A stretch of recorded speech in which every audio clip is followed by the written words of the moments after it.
complementação da palavra. Eu vou Ruth e Lucas. Ruth, capítulo 1. Eu nunca preguei sobre o livro de Ruth, mas eu vou dar só uma pincelada. A Bíblia diz assim, amém? Amém ou você está procurando?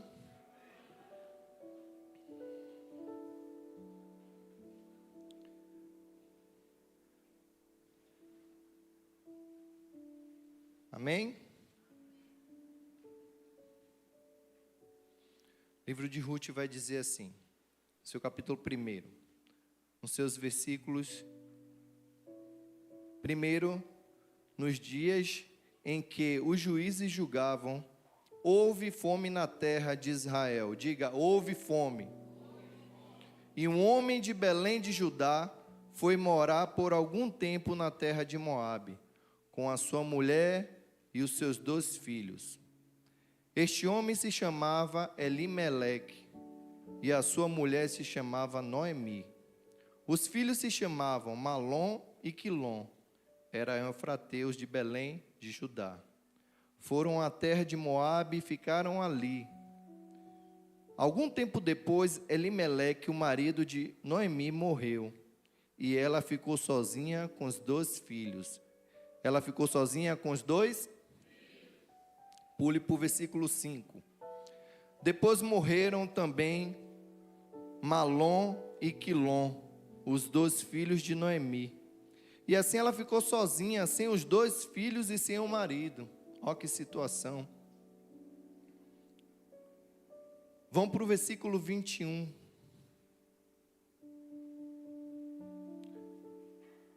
Quando saí daqui, eu era plena, mas o Senhor me fez voltar vazia.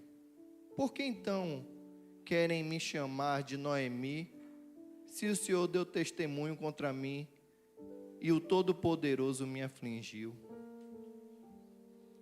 Abram agora no livro de Lucas, seu capítulo 7.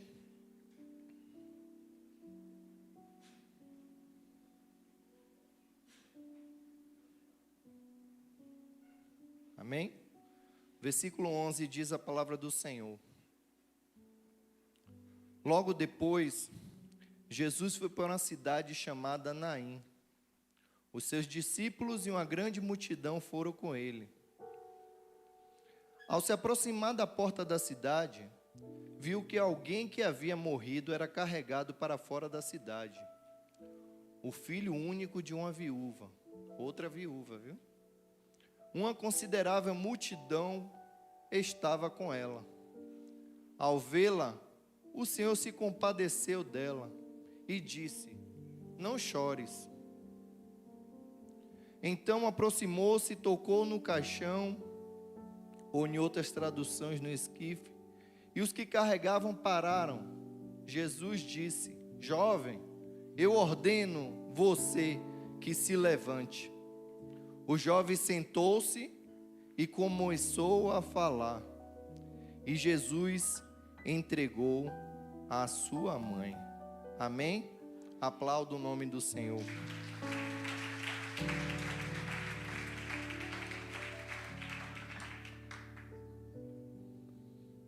O que falar desses 2 textos? Eu estava ali, a pastora Cris ministrando, e eu sendo ministrado pelo Espírito Santo, porque a gente até pega a Bíblia, fala com o Senhor, mas o Senhor vai acrescentando aquilo que Ele quer falar com a sua igreja. E o Espírito Santo falando comigo ali que realmente nós fazemos planos e projetos, mas a direção vem do Senhor.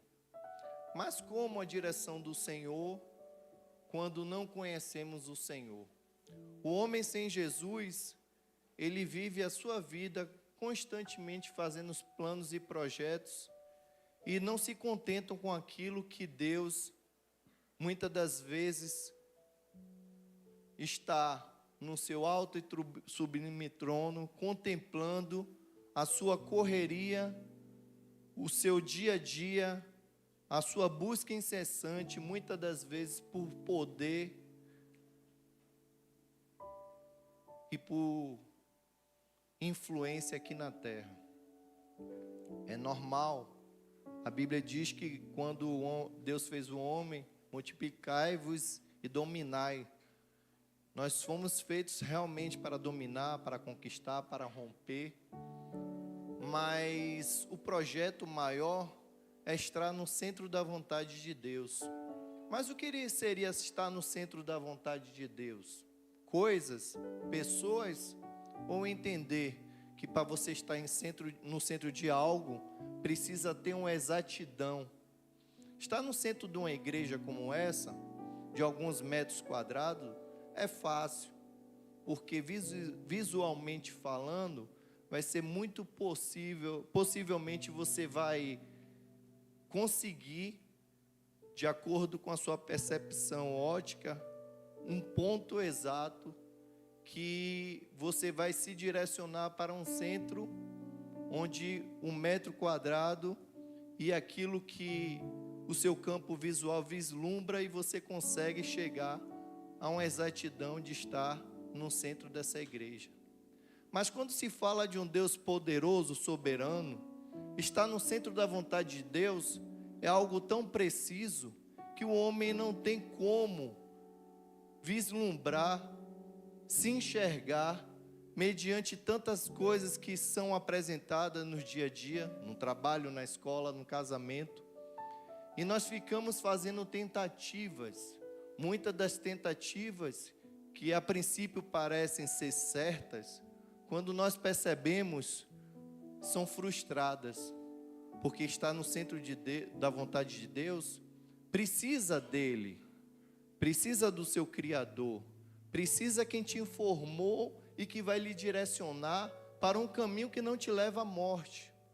Muitas das vezes é duro falar sobre a morte, porque só sabem falar, só sabem ouvir e compreender sobre morte quem já passou por uma experiência de morte. Uma morte de um ente querido, uma morte de um plano pessoal seu, uma empresa quebrando, um filho morrendo, um casamento se destruindo. Quando passamos por situações, é fácil perceber que a reincidência de estarmos prestes a estar naquele ambiente que traz dor é visível. Mas fugir deste ambiente requer algo que não está na esfera física, está na esfera espiritual. Porque o homem pode sair de uma depressão com a força do seu braço e com remédios, mas a reincidência, de tempo em tempo, esse homem sem Jesus novamente vai cair numa depressão. Um casamento restaurado com o conselho de um amigo que não tem Jesus pode até dar certo no início, mas no dia seguinte ou no mês seguinte, você vai ser pego fazendo as mesmas atrocidades e vai jogar tudo por água abaixo. E o que falar de duas mulheres? Uma no Velho Testamento e outra no Novo Testamento. Uma que teve a perda do seu marido, a viúva Noemi, e consequentemente também, posteriormente, dos seus 2 filhos, Quilion e Malom, e no Novo Testamento uma viúva que também Lucas, embora ele seja muito preciso em todo o seu comentário, o seu destrinchar da palavra de Deus, porque ele escrevia para gregos, ele não fala o nome, apenas o rótulo, viúva. Somos nós. Pastor Júnior Maia, há alguns anos atrás, antes da minha conversão, 17 anos, eu era apenas o Júnior. E eu também tive 2 perdas. Depois, mais uma perda, meu pai. E eu fui rotulado como o pai de Gabriel. O pai dos filhos do bebê azul, coração azul. Todos me conheciam. Me encontrava no shopping. Você é o pai de Gabriel. já não se falava meu nome. Porque a circunstância que promove dor faz com que aquilo que é a sua essência, o seu nome, aquilo que Deus quer lhe chamar pelo nome, não como sofredor, venha ressair para pessoas que ainda não têm entendimento que tudo que nós passamos aqui na terra é um processo para nos enquadrar no plano perfeito do Senhor. Onde você quer chegar, pastor? Muitas das vezes o Senhor permite que nós venhamos passar alguns processos, ter algumas perdas, mas se Deus me deu, se Deus levou, bendito seja o nome do Senhor. Porque o bom é quando você sabe que hoje você percebe que o tempo todo o Senhor foi maravilhoso, misericordioso com a minha vida e com a vida da pastora Edinólia. Porque a princípio, no início, eu não entendia e queria fazer tudo do meu jeito. E não entendia que por trás daquilo tudo tinha o dono da minha vida que queria me salvar, me resgatar.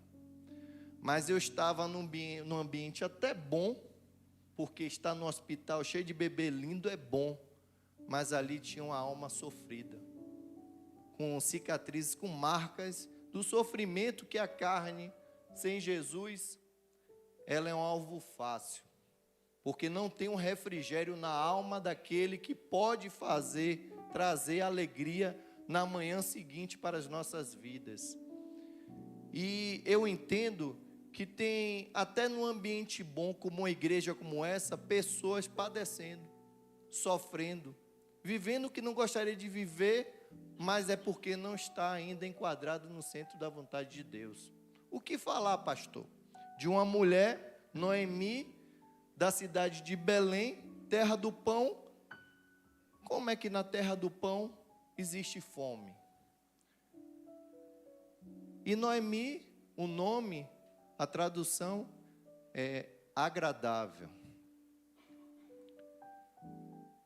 E Naim, no segundo texto, é uma cidade que significa também agradável.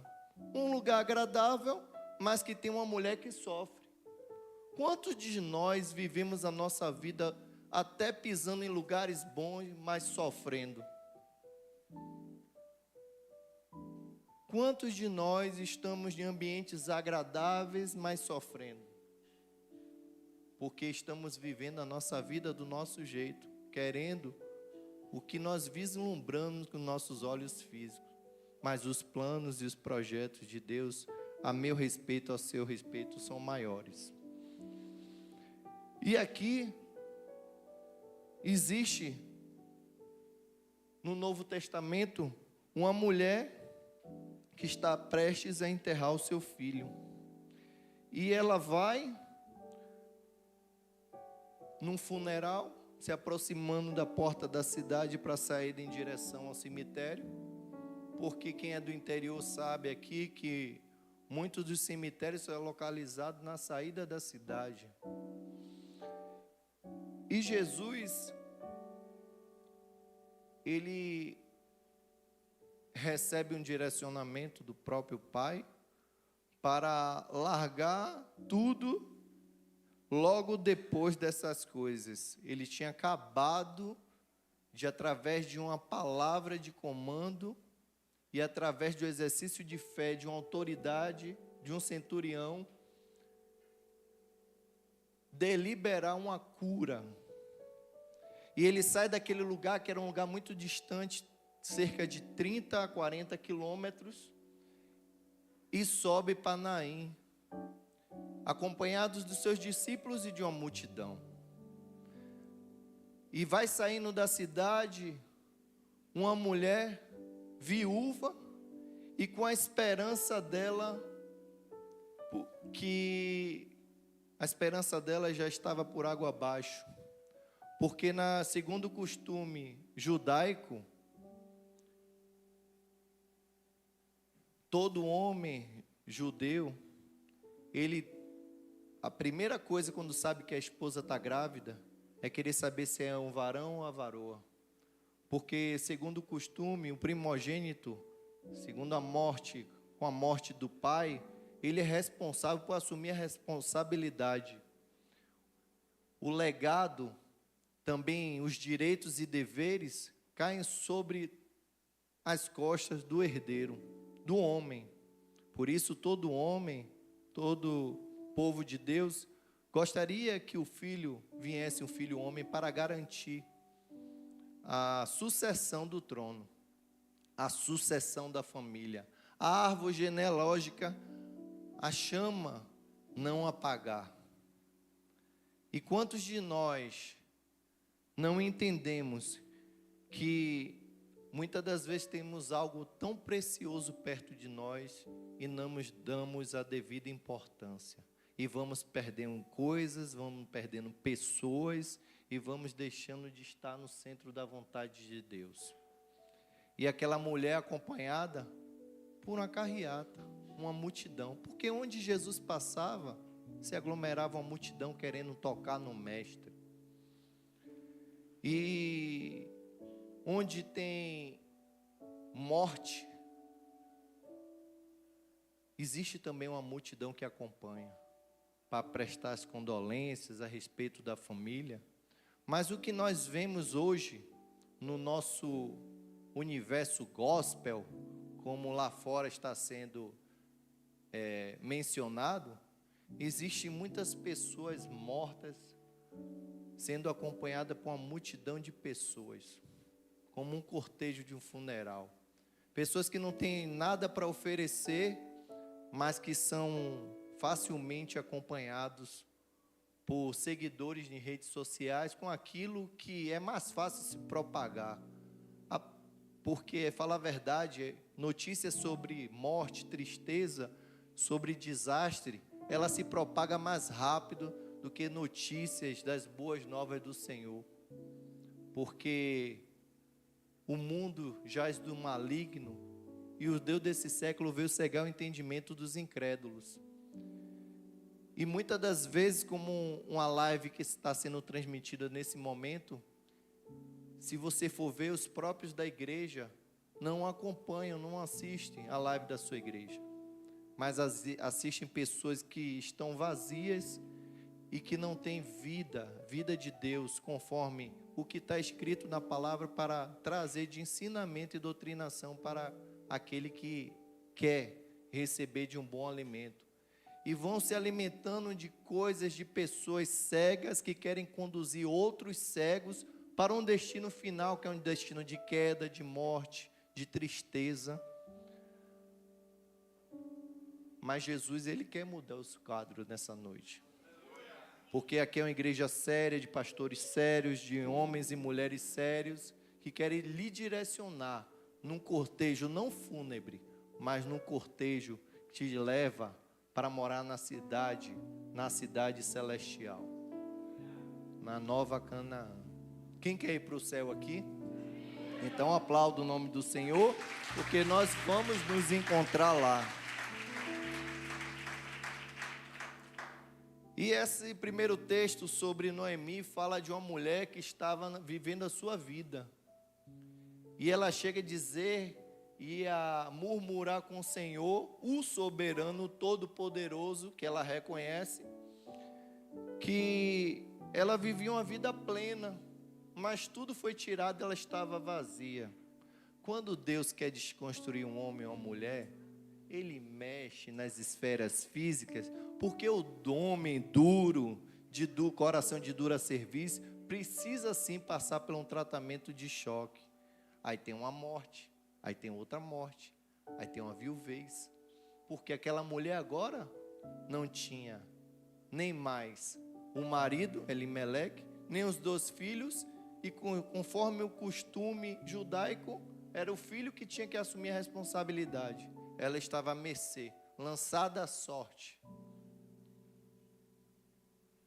E a viúva de Naim, como o nome diz, ela era viúva e tinha perdido o seu único filho. E Jesus vai de encontro a esse funeral. Funeral este que existia alguns requisitos para ele acontecer. Eram contratados carpideiras, mulheres que eram contratadas para chorar no cortejo fúnebre. Eram contratados músicos, arpistas. O sacerdote acompanhava de longe, porque segundo o costume, segundo a tradição, segundo a lei, um homem santo não poderia encostar no morto, teria que manter uma distância entre 5, 7 ou quem sabe 10 metros para não se tornar impuro. Mas Jesus, o puro, o santo, ele não se preocupou com isso. Ele só foi. Ele só foi. Ele só foi. E é assim nas nossas vidas. Quando os nossos planos e projetos começam a dar errado, quando pessoas que estão nos carregando, nos levando para caminhos que não agradam ao Senhor, no momento que chega o ponto de decisão que diz assim, ó, agora é morte, agora eu saio, cai fora, ou apenas segura na alça do esquife, por uma questão, sabe, de remorso, por não ter tido coragem de dizer assim, ó, você exagerou na bebida, você era para estar comigo naquela festa, mas você não era para cheirar aquele pó, aquela quantidade. Eu aguentei e você morreu, mas eu tenho que prestar para a sociedade um serviço para diminuir a minha barra, diante de que as testemunhas oculares estão vendo que eu estou ali, o parceiro que estava todo o tempo e na morte agora eu estou fazendo aquilo que na verdade, no fundo da alma daqueles que lhe conduziram para um caminho que leva à perdição, à morte, ele está apenas prestando um rito. Porque muitas das vezes as pessoas não querem tocar no seu problema, mas Jesus, ele quer tocar no seu problema. Tem muita gente que passou muitos anos da sua vida sem ninguém querer tocar em determinadas áreas da sua vida. E você entrou nessas portas, nesse templo do Senhor, com homens e mulheres habilitados a falar aquilo que você não gostaria de ouvir. Por quê? Porque existem muitos homens que não querem perder a ovelha, não querem perder o dízimo, não querem perder. Não é sobre nós, é sobre o Senhor. E sobre o Senhor tem que falar o que tem que ser dito. E sobre o Senhor tem que ter a verdade, porque o pai da mentira é o diabo. E como foi falado também aqui, para que naquele grande dia você ouça do Mestre, seja bem-vindo, bendito do meu Pai. E existia também uma multidão que estava caminhando com Jesus, juntamente com os discípulos, porque discípulo está pronto para toda obra, não importa, mandou, envia-me a mim, estou pronto, bora, nem sei como vai ser, mas eu vou. Mas a multidão não, a multidão quer ver logo o resultado. Quando não vem, a multidão se dispersa. A multidão muitas das vezes elogia, mas quando o resultado não vem, é a primeira a criticar. Mas o discípulo não, ele aguenta firme, porque sabe que nosso Redentor vive e ele virá. E nós estamos ansiosos por esse momento. Mas a morte é terrível, porque mexe com a estrutura do homem. E em Lucas vai dizer que ao aproximar-se da cidade, esse cortejo, ele se deparou com o Senhor, aquele que é a própria vida, a maior expressão do amor. E onde existia um cenário de morte, a vida chega. Onde existia um cenário de treva, a luz chega. E onde a luz chega, as trevas são dissipadas. E onde a luz chega e a alegria chega, a tristeza, até a tristeza salta de alegria. Porque Jesus se aproximou e, sendo sumo sacerdote, não se preocupou em tocar no esquife, para trazer vida, para ver uma continuidade de uma árvore genealógica, de uma família que precisava ser restaurada, de uma mulher que precisava ter restituído seus sonhos, seus projetos. E Jesus foi se aproximando e olhou para aquela mulher, nos olhos daquela mulher, porque ninguém olha como Jesus olha, ninguém fala como Jesus fala. Jesus estava diante dos soldados e esses soldados voltaram frustrados. Cadê o que diz que é o Rei dos Reis? Não podemos fazer nada. Ninguém olha como ele olha, ninguém fala como ele fala. Missão abortada. Mas essa missão de um sepultamento, de uma morte anunciada, ela tem um fim. E é assim que acontece nas nossas vidas. Estávamos no estado de mortos espiritualmente e fisicamente, mas quando Jesus chega e toca, dele vem virtude. Aplauda, porque é o nome do Senhor que é glorificado.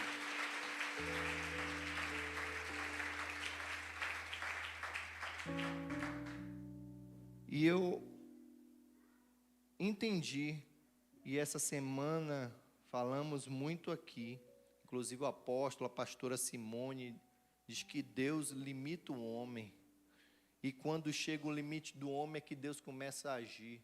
E eu cheguei no meu limite com a pastora Ednólia, e eu reconheço e eu entendo hoje, e aquilo que você viveu e você venceu com Jesus, ressaltando, você está apto a falar.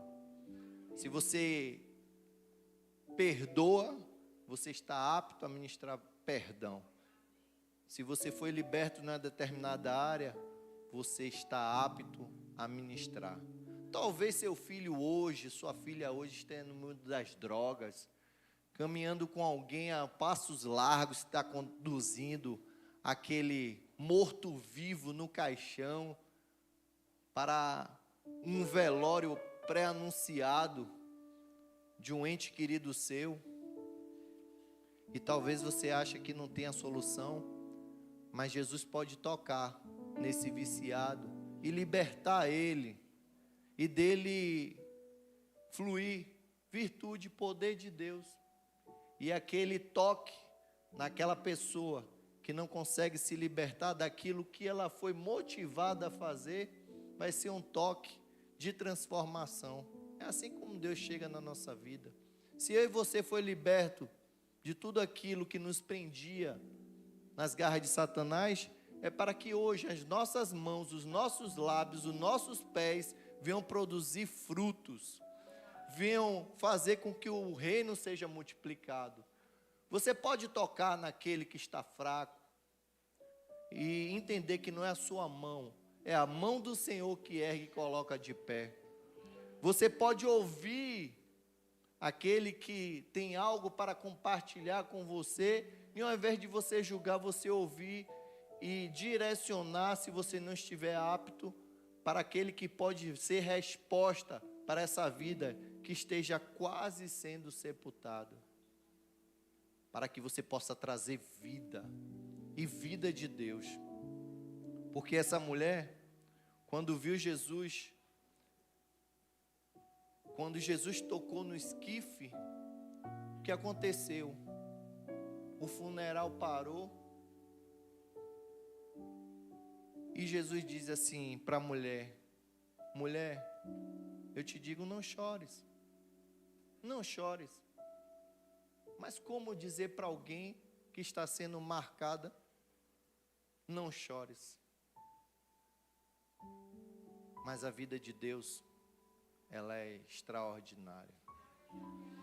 Porque um dia Ana, o limite de Ana era esterilidade. Mas Deus proveu a bênção, o filho da promessa. Abraão estava prestes a sacrificar Isaque, mas Deus proveu o cordeiro. Maria e Marta estava diante de uma pedra que precisou o Senhor dizer para quem estava próximo, e eram muitos, era uma multidão: retira a pedra, porque eu sou a ressurreição e a vida. Quem crê em mim, mesmo que esteja morto, viverá. Aleluia, esse é o nosso Deus, esse é o nosso Senhor, que um dia Ele também me amou, e Ele fez isso comigo. Eu era um morto, e não entendia que eu só faltava me enterrar. Mas Ele para aquele velório, e toca naquele esquife, e dá uma ordem: levanta-te. E eu estava em casa: Senhor, é bem verdade, provavelmente pararam ali, colocaram, porque quem estava conduzindo começa a ver os sinais do poder de Deus. Porque quando Deus tocou e toca em algo, esse algo é imediatamente transformado. Quando Deus tocou na minha vida, eu fui altamente transformado. Mas eu fico imaginando como algo que já está morto não se levantou, se sentou. Aí o Espírito Santo em casa, sabe por quê? O que você sente quando você sente a glória de Deus, a presença de Deus na sua vida? Meu corpo limitado, eu não consigo ficar de pé. Quando você sente a presença de Deus, seu corpo fica fraco e você quer se prostrar. Eu creio que naqueles instantes ali, o poder de Deus foi tão forte na vida daquele jovem, ao ponto de fazer o coração pulsar novamente, fazer os vasos sanguíneos, o corpo ser hidratado, o volume de sangue vir ao normal, pele ser umidificada, os poros serem abertos. E aí ele sentia a manifestação. E o Ruach, quando chegou o Ruach, ele disse: eu não consigo prosseguir. Eu tenho que primeiramente ficar aqui porque eu estou tonto. Eu preciso sentar, mas eu vou me colocar de pé. É assim quando Deus faz na nossa vida. Porque Ele levanta assim o caído. Ele levanta o defunto. Ele restaura sonhos. E eu peço que coloque aí o tema da pregação: não chores, o seu resgatador chegou. E por que o seu resgatador chegou? Porque no texto de Noemi, e eu peço que vocês abram em Ruth, seu capítulo 4. Já estou encerrando, viu? Amém? Vai dizer, deixa eu ver aqui que eu tinha separado, é mais fácil.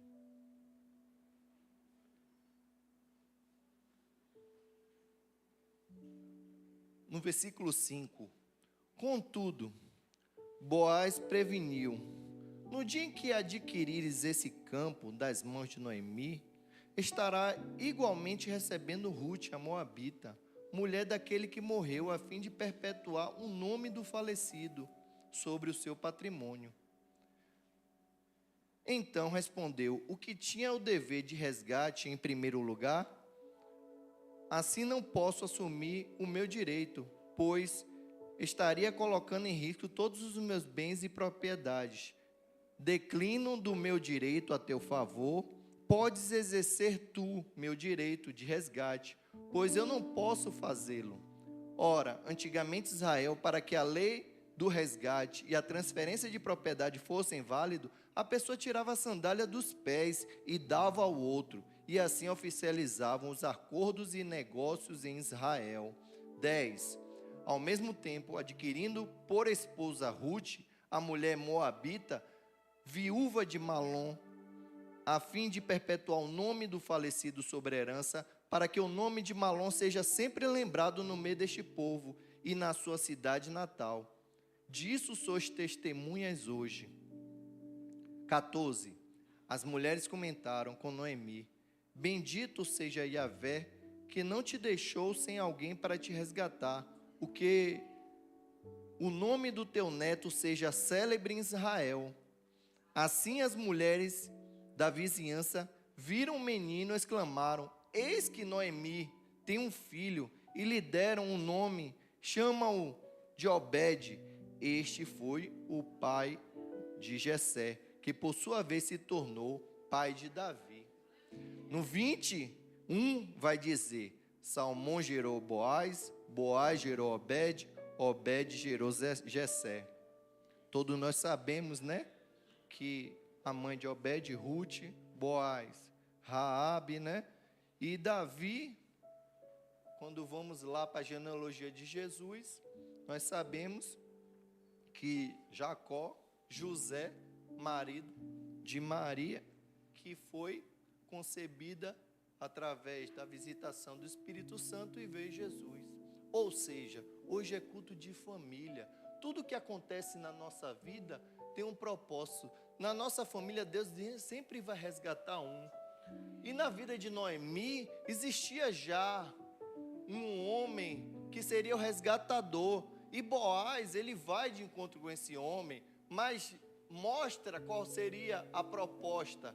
Segundo a tradição, tudo que era de Elimeleque seria passado para adquirir as posses. Mas ele foi surpreendido com a possibilidade de ele perder o seu direito de herança, porque tinha que assumir um compromisso com Ruth. E esse homem decidiu não perder. É assim nas nossas vidas. Quem pode nos ajudar não quer perder. Talvez você não tenha se convertido ainda, talvez você está procurando resposta e sair de soluções, mas lá no mundo você não vai achar quem queira perder para ganhar a sua vida, quem queira perder para você sair do estado de morte para a vida, porque só quem faz isso é o Senhor, só quem faz isso é quem tem o amor de Cristo no coração. Nós perdemos para ganhar, é matemática louca do reino, o menor é o maior, é assim que funciona com Deus, porque no mundo, um quer passar por cima do outro, mundo de ratos, de cobra, de briga, onde vence o maior, é um querendo tirar do outro, é um querendo falir o seu vizinho de empresa, é um querendo passar por cima dos seus negócios, é um querendo fazer com que você tenha algum dano em alguma área da sua vida, mas ninguém vem com resposta para dizer assim, ó, eu vou perder para meu irmão não morrer, para meu irmão ganhar. Só quem está em Cristo tem um amor, tem um olhar de misericórdia, ao ponto de sair de um lugar distante para fazer aquilo que sequer foi requisitado, porque a mulher não solicitou a presença do Senhor Jesus, como o centurião foi de encontro a Jesus, porque sabia que de Jesus encontraria resposta. Essa mulher estava vivendo o seu mundo, suas dificuldades, suas perdas, e o Senhor foi, diante daquele velório, ser resposta de Deus para a vida daquela mulher, porque precisaria ressuscitar aquele que já estava morto. E Noemi foi tripla perda, marido, dos filhos, e ainda o reconhecimento e a murmuração, como todos nós, que a vida dela era plena. Eu tinha vida plena, fazendo meus planos e projetos, só vou ter filho depois de 7 anos.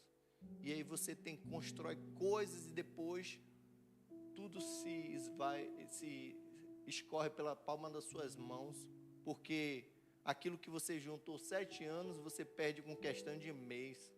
É assim um homem que vai com seus próprios planos e projetos. Talvez você esteja aí sentado nessa poltrona e não tenha entendido que Deus te converteu, que Deus te alcançou, que Deus tocou em você para fazer com que você entenda que você precisa também, como imagem e semelhança de Deus, como aquele que tem um olhar agora de misericórdia, um amor ágape, não mais um amor eros que olha somente aquilo que vai trazer benefício para a nossa carne mortal. Você tem que tocar em alguém que precisa de resposta de Deus. E poder de Deus flui nas nossas mãos como agente celestial, porque a Bíblia diz que todo aquele que recebe o Senhor Jesus como único suficiente Salvador da vida, lhes é dado o poder de ser chamado filho de Deus. E esse poder está autorizado como um filho, que o Pai lhe dá direitos e deveres a fazer as mesmas obras, com observação, obras até maiores do que a dele. E talvez você esteja aí na sua área de conforto achando que você não pode resgatar uma vida, você não pode salvar uma vida. Você pode sim, você pode ser um agente, um resgatador, alguém que vai vir como resposta e dizer: não, eu quero tocar nesse problema, eu quero sim dar uma carona, eu quero direcionar essa vida para um lugar que eu ouvi coisas que eu não queria ouvir, mas foi necessário eu ouvir, que produziu transformação no meu ser, e eu saí do cenário de morte para a vida. Todos nós como corpo somos importantes para o Senhor. O problema é que nós vivemos a nossa vida querendo alcançar coisas. Igrejas cheias de pessoas vazias. Eu repito, igrejas cheias de pessoas vazias e as almas perecendo aí fora. Quem é eu e você diante daquele que nos resgatou? Porque quem não quis exercer o direito, encontrou com a resposta de alguém que entendeu, que estava doido para a bênção cair nas suas mãos, e disse assim: ó, já que você não quer, eu entendi, eu sou resgatador, eu assumo essa responsabilidade. Porque enquanto você não quer aí assumir a responsabilidade com o reino de Deus, talvez você esteja do lado de quem está doido para ouvir. Diz assim: ó, ele não quer, mas caiu de bandeja em minhas mãos, eu quero fazer o que meu irmão não está fazendo. E Boaz assumiu essa responsabilidade, e ele fez um gesto que, segundo o trato judaico, é tirar as sandálias dos pés. Quando tira a sandália dos pés, ele diz assim: ó, agora eu assumo essa responsabilidade, porque um dia alguém, sem eu merecer, assumiu a responsabilidade por mim. Sabe por quê? Porque meus pés eram errantes, e agora ele não só me amou, ele colocou o anel no meu dedo, sandália nos meus pés, e anunciou. Quão formosos são os pés que anunciam a salvação, a palavra da vida eterna. Amém? Aplaudo o nome do Senhor. Aplaudo o nome do Senhor, porque Deus é fiel. Passando disso não é de mim mesmo, foi até aqui que o Senhor me mandou. Então se coloque de pé, porque foi isso que o Senhor me entregou para a igreja, e eu não falo nada que vier a acrescentar aquilo que eu fui ministrado pela palavra de Deus. Eu não sei qual a situação, o cenário de morte, porque o homem, né? Ele, como eu falei, ele rotula as pessoas, mas Jesus, ele não chamou defunto. Se você for analisar o texto, Jesus chamou jovem, porque Jesus não olha o seu cenário. Jesus não olhou para mim e falou: pai de Gabriel. Ele me chamou como filho. Filho, vem depressa. Filho, torne a viver. E o texto vai falar que ele restituiu o filho à mãe. Deus é um Deus de promessa. Deus é um Deus de restituição. Deus é um Deus da nova aliança, da velha aliança. Deus é um Deus que faz, que transforma, que liberta, que cura. Hoje é culto de família. Talvez você esteja vendo aí toda a sua família sendo destruída, todos os seus planos e projetos. Mas você, diante de um Deus que já tocou e que já fluiu virtude, e você sentiu a presença do Senhor, o toque do Senhor, porque um dia jogaram um soldado na cova de um profeta, com pressa, com medo dos inimigos que estavam próximos. E qual foi o resultado? Vida de Deus. Um dia, pastor, mas foi Jesus que tocou. Quer que prove? Aquela mulher do fluxo de sangue estava numa situação que estava vendo Jesus apertado por todos os lados. Muitos toques tocaram Jesus ali de forma até espontânea, pelo aperto que estava. Mas assim como Jesus não precisou tocar no jovem em si no caixão, aquela mulher não precisou tocar em Jesus, tocou na orla. E da orla, Jesus disse: alguém me tocou. E dele fluiu virtude de Deus. Apenas uma orla, apenas um toque. Quem quer ser tocado pelo Senhor nesta noite?